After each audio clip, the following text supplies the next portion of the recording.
Hello पिला माने study room YouTube channel को पुणी थे तुमको स्वागत। सो पिलाए दशम श्रेणी तो ऑलरेडी तुम टाइम टेबल जानी सारे। तो बर्तमान नवम श्रेणी जो एनुअल हाई स्कूल एग्जामिनेशन नवम श्रेणी होगा जाऊँगी बोर्ड परीक्षा। तो तापाई टाइम टेबल तुम आसी सारी। तो तुम जो एग्जाम स्टार्ट हो 6 मार्च रे स्टार्ट होगी तुम सर 13 मार्च रे। तो तार कौ दिन कौ परीक्षा रही डिटेल टाइम टेबल गोटे बाहरी जोटा कि माध्यमिक शिक्षा परिषद ओडिशा कटक तरफ तुम ये देखिपार विज्ञप्ति नंबर 2440 13 तारीख 12 महीना 2023 तुम आसी। ठीक अच्छे। तो आम टे से टाइम टेबल उपर नजर पकईदे नवम श्रेणी टाइम टेबल। प्रथम रही 6 मार्च 2024 वेडनेसडे तुम 9टा ରୁ 11ଟା अधे पर्यंत रही सेकेंड लैंग्वेज इंग्लिश तुम एग्जाम।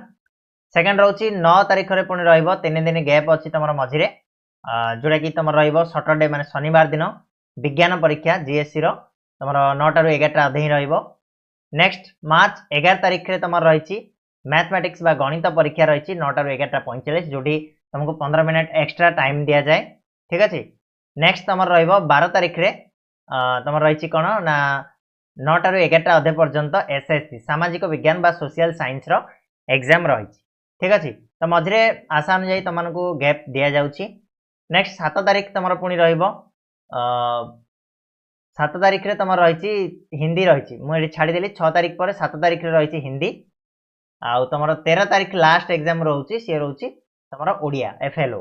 ठीक अच्छे। तो ये तुम संपूर्ण टाइम टेबल जो तुम आरंभ हो 6 तारीख रे इंग्लिश रू स्टार्ट हम देन 7 तारीख तुम हिंदी रठ तारीख जीएससी बा विज्ञान तुम पुणी 11 तारीख सॉरी 9 तारीख रे विज्ञान 11 तारीख रे रोचे मैथमेटिक्स गणित गोटे दिन गैप तुमको से मिल जेहेतु संडेटा रोचे। देन तुम 12 तारीख रोचे एसएससी सामाजिक विज्ञान और 13 तारीख रोचे एफएलओ बा फर्स्ट लैंग्वेज ओडिया। ठीक अच्छे। तो ये थिला तुम डिटेल जो टाइम टेबल ता छड़ा तुम जो प्रश्नपत्र परीक्षा आरंभ 2 घंटा पूर्व अर्थात 7टा ରୁ 9ଟା पर्यंत बोर्ड वेबसाइट रे उपलब्ध हम। ठीक अच्छे। प्रत्येक परीक्षार प्रश्नपत्र परीक्षा 2 घंटा पूर्व अर्थात 7 ରୁ 9ଟା पर्यंत बोर्ड वेबसाइट रे उपलब्ध हम जोड़ा कि केवल शिक्षक माने डाउनलोड करेंगे। प्रश्नपत्र डाउनलोड कराया जेरेक्स बा प्रिंट करके विद्यालय में परीक्षा करेंगे। ठीक अच्छे। माने 7टा ରୁ 9ଟା भितर तुम बोर्ड रे क्वेश्चन पेपर मिल जाव और से क्वेश्चन पेपर को शिक्षक शिक्षार्थी मैंने डाउनलोड करके दे पारे। या द्वारा गोटे जिनस रोचे क्वेश्चन पेपर वायरल होबार भी चांसेस रे।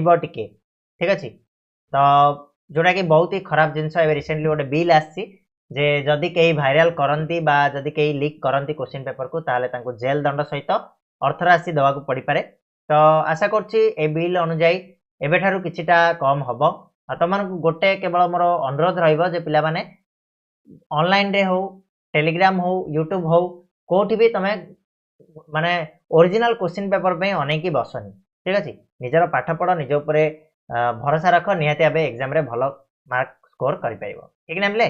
तो ये थिला तुम संपूर्ण सूचना आशा करुँच समस्त को सूचना दि पार आउ जब सेमती वीडियो को लाइक कर शेयर कर चैनल नुआ सब्सक्राइब करनेब।